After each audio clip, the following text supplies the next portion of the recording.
తెలుగు కథలు. అందరికీ నమస్కారం. ఈరోజు మనం తెలుసుకోబోతున్న స్టోరీ కొడుకు కూతురు 3వ భాగం. నేను మీ నాన్నగారు లేము, ఇక నువ్వేమీ మాట్లాడకు. కోడల్ని చూసుకునే బాధ్యత మాది. ఇలా జాహ్నవి తన తల్లిదండ్రుల వద్దకు వస్తుంది. కళ్యాణ్ ఆఫీస్ పని మీద క్యాంపుకు వెళ్లిపోగానే శాంతమ్మ వైష్ణవిపై విరుచుకుపడుతుంది. ఏంటే చాలా ఎక్కువ చేస్తున్నావు? నిన్నగాక మొన్నొచ్చావు, అప్పుడే మా అబ్బాయిని నీ వైపు తిప్పుకుంటావా? మా కొడుకు నీకోసం మమ్మల్ని వదిలేస్తాడనుకుంటున్నావా? మా వాడికి ఏం నోరిపోసావు? నేను నీ గురించి ఏం చెప్పలేదు అత్తయ్య గారు. ఏమీ చెప్పకుండానే వాడు నీకు బెడ్రూంలో టీవీ, ఫ్రిడ్జు తీసుకొచ్చాడా? మీ అమ్మా నాన్నలకు మానాభిమానాలు లేవా? ఎవరైనా అల్లుడి దగ్గర డబ్బులు తీసుకుంటారా? ఇంట్లో వాళ్ళందరూ కలిసి మా అన్నయ్యకు మాయమాటలు చెప్పి వాళ్ళ వైపు తిప్పుకున్నారమ్మా. ఎంతైనా లో క్లాస్ బుద్ధులు ఎక్కడికెళ్తాయి? నీ బతుక్కు ఇంత కాస్ట్లీ నగలు, బట్టలు అవసరమా? అంటూ బట్టలన్నీ సూట్ కేసులో సర్ది కూతురికి ఇస్తుంది. మా అబ్బాయి వచ్చాక ఇక్కడ జరిగిన విషయాలన్నీ వాడికి చెప్పావో నిన్ను చంపేస్తాను. నువ్వు నేను చెప్పినట్లే వినాలి అంటూ శాంతమ్మ వైష్ణవిపై చేయి చేసుకుంటుంది. అప్పుడు వైష్ణవి ఏమీ మాట్లాడకుండా మౌనంగా ఉంటుంది. శాంతమ్మ ఇంట్లో పనమ్మాయిని మానిపించి ఇంటి పనంతా వైష్ణవి చేత చేయిస్తుంది. వైష్ణవికి సరిగ్గా భోజనం కూడా పెట్టేది కాదు. ఒకరోజు వైష్ణవి తన అమ్మా నాన్నల వద్దకు వెళ్తుంది. ఇలా వైష్ణవి జరిగిన విషయాలన్నీ తన తల్లిదండ్రులకు వివరిస్తూ కన్నీళ్లు పెట్టుకుంటుంది. వైష్ణవి, అంత గొప్ప ఇంటికి కోడలుగా వెళ్ళడం నీ అదృష్టం. అల్లుడు గారు చాలా మంచివారమ్మా. అతనికి వాళ్ళ అమ్మా నాన్నల గురించి జరిగిన విషయాలన్నీ చెప్పావనుకో, వాళ్ళ అమ్మా నాన్నలను అడుగుతాడు.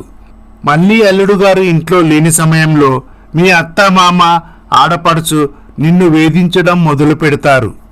అల్లుడు గారిది గొప్ప మనసు. నిన్ను చాలా బాగా చూసుకుంటున్నారు. ప్రతి ఇంట్లోనూ అత్తామామలతో, ఆడపడుచుతో గొడవలు శరామామూలే. నువ్వే సర్దుకుపోవాలమ్మా. వాళ్ళ అమ్మా నాన్నల్ని, ఆడపడుచుని వదిలేసుకోగలరా చెప్పు? అలా అని వాళ్లను వదిలేసి నీతో వేరు కాపురం పెట్టలేడు కదా. చూడమ్మా, అల్లుడు గారు చాలా ఉదార స్వభావం కలవాడు. కష్టాల్లో ఉన్నప్పుడు మనకు సహాయం కూడా చేశారు. అది మర్చిపోకూడదు.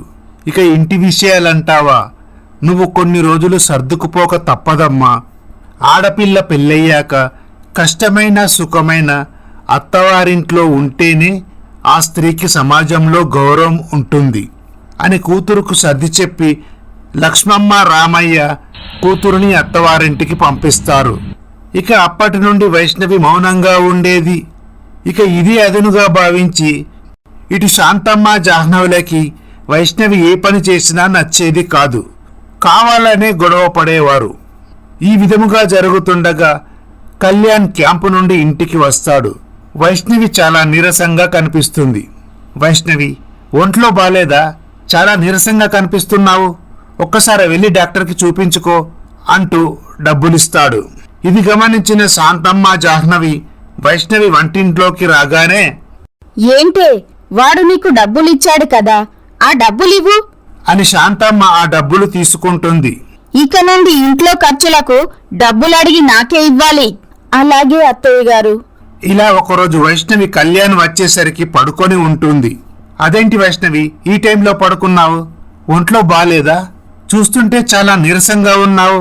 పద, హాస్పిటల్కి వెళ్దాం అని కళ్యాణ్ వైష్ణవిని ఆసుపత్రికి తీసుకెళ్తాడు. అప్పుడు డాక్టర్ చెకప్ చేసి, చూడండి, మీ ఆవిడ చాలా నీరసంగా ఉన్నారు.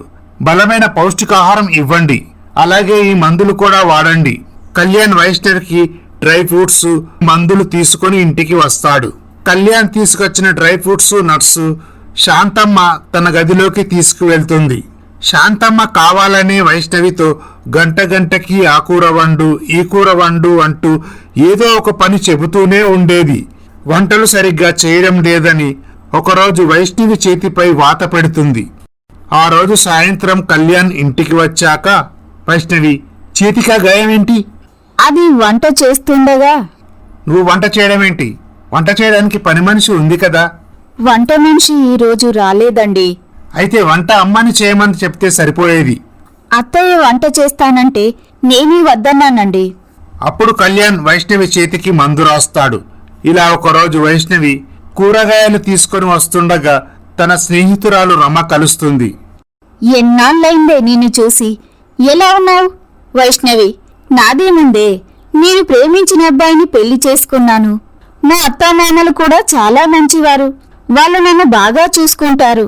అయినా నువ్వేంటే ఇలా అయిపోయావు? నువ్వు గొప్పింటి అబ్బాయిని పెళ్లి చేసుకున్నావని, మీ ఆయన చాలా మంచోడని విన్నాను.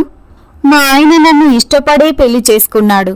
నన్ను బాగానే చూసుకుంటాడు. కాకపోతే ఇంట్లో అత్తామామ, ఆడపడుచు నన్ను రాచి రంపాన పెడుతున్నారు. ఈ విషయం మా అమ్మానాన్నలకు చెబితే సంసారం అన్నాక గొడవలు సహజం, సర్దుకుపోవాలని చెప్పారు. ఇంతకీ నువ్వు మీ అత్తామామ, ఆడపడుచు గురించి మీ ఆయనకు చెప్పావా? మా అమ్మానాన్న అత్తానాన్న గురించి మా ఆయనకు చెప్పొద్దన్నారు. మీ అమ్మానాన్నంటే చదువులేని పల్లెటూరు మనుషులు. వాళ్ళు చెప్పింది నువ్వు వింటావా? మీ ఆయన నిన్ను ఇష్టపడి పెళ్లి చేసుకున్నాడు. పెళ్లికి నీకు చీరలు, నగలు కొని పెళ్లి ఖర్చు కూడా తానే భరించాడు. ఇప్పుడు నీ నగలు, చీరలు మీ అత్తగారి వద్ద ఉన్నాయని మీ ఆయనకు చెప్పాల్సింది. భర్త దగ్గర ఏ విషయమూ దాచకూడదు. నువ్వు వెంటనే ఈ విషయాలన్నీ మీ ఆయనతో చెప్పి నీ కాపురాన్ని నిలబెట్టుకో. సరే వైష్ణవి, నేను స్కూల్కెళ్ళి పిల్లల్ని తీసుకురావాలి.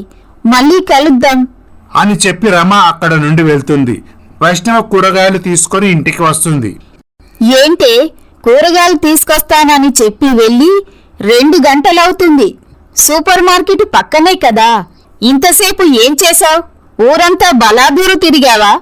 అత్తయ్య గారు, కూరగాయలు తీసుకొని వస్తుండగా నా స్నేహితురాలు కలిసింది. అందుకే కాస్త లేటయింది. ఇంత మాత్రానికే నేనేదో తప్పు చేసినట్టు నా మీద విరుచుకుపడతారేంటండి? నాకే ఎదురు చెప్తావా? అంటూ కోపంతో శాంతమ్మ వైష్ణవిపై చేయి చేసుకుంటుంది. ఆ రోజు సాయంత్రం కళ్యాణ్ ఇంటికి వచ్చేసరికి వైష్ణవి ఏడుస్తూ ఉంటుంది. ఏంటి వైష్ణవి, అలా ఏడుస్తున్నావు? మా అమ్మ ఏమైనా గొడవ చేసిందా? పెళ్ళైన కొన్ని నెలల వరకు అత్తానాన్న బాగానే చూసుకున్నారు అంటూ జరిగిన విషయాలన్నీ కళ్యాణ్కు వివరిస్తుంది. నా చెయ్యి మీద వాత కూడా మీ అమ్మగారే పెట్టారు. నా నగలన్నీ బలవంతంగా లాక్కొని మీ అన్న మీ చెల్లెలకిచ్చింది. ఇంట్లో పని మనిషిని మాన్పించేసి ఇంటి పనంతా నాతో చేయించింది. మా అమ్మా నాన్నలను ఇష్టం వచ్చినట్లు తిట్టింది. నిజానికి మా అమ్మా నాన్నలకి ఏ రోగాలు లేవు. వాళ్ళు నీ దగ్గర డబ్బులు వసూలు చేసి మీ చెల్లెలకు పంపేవారు అంటూ జరిగిన విషయాలన్నీ వైష్ణవి కళ్యాణికి చెబుతుంది. ఇక ఆ తర్వాత ఏం జరుగుతుందో తర్వాయి భాగంలో చూద్దాం. ఈ స్టోరీ కనుక మీకు నచ్చినట్లయితే మా ఛానల్ని సబ్స్క్రైబ్ చేసుకోండి, లైక్ చేయండి, షేర్ చేయండి, కమెంట్ చేయండి. Thank you for watching.